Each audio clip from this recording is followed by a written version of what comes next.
Hey guys, I'm at my coffee lab, aka my coffee uh, nook right here, and just doing a few taste tests. Hopefully, educate you guys a little bit about the process of how we arrive at the coffee that you guys get in the mail and that you get to enjoy. So, today I'm actually tasting three different types of the same coffee. And if I showed you what the beans look like, it's pretty hard to discern the difference between the three, but I'll just show you.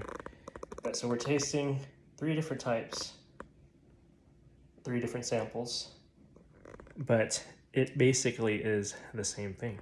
And the difference is that one of them is under roasted, another one is perfectly roasted, and then finally the last one is what they called baked in the industry. And what that basically means is that during the roasting process, there's a flick, right? Like your temperatures are really hot, and then all of a sudden, it flicks and increases in temperature and then drops, right?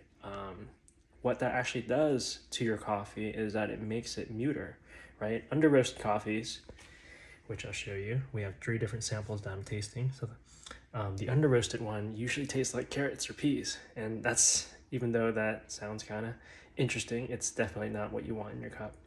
And then the second one is the perfectly roasted one, and that usually means that it is juicy, bright, flavorful, if that is the characteristics of what they call the terroir, or the region or the origin would produce those flavors. Then it should be bright, it should produce those flavors.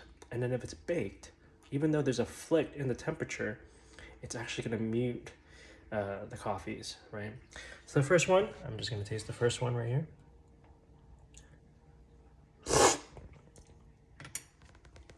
Very, very grassy. It doesn't taste really good. It's okay, but it tastes like hay and carrots and whatnot. And then the second one I have is the perfect one. Really good. This one, bright, juicy. The one that we're actually tasting, I totally forgot to tell you guys, the one that we're tasting today is called, it's a Finca Costa Rica, right? So it's a pink bourbon variant. And it's actually part of Colombia, even though it's called Finca Costa Rica. I think that's just the name. Finca being the farm, Costa Rica being the name of the farm. And then finally, the baked one. I'm just going to taste that one.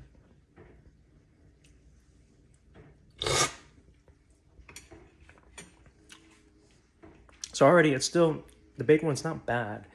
It's just, it has potential, right? When you taste the one that has the good potential, you know that it could have been better.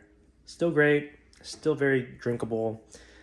In most cases, even some roasteries that you go to and visit, you probably wouldn't even noticed, but it's only until you actually lay it out that you realize, like, oh shoot, like this coffee needs to be tested and tasted, and we got to look at the best way in which we can control the quality. So hope you learned a little bit of something. DM me, let me know if you have any questions. Love to share more with you in the coming months and days.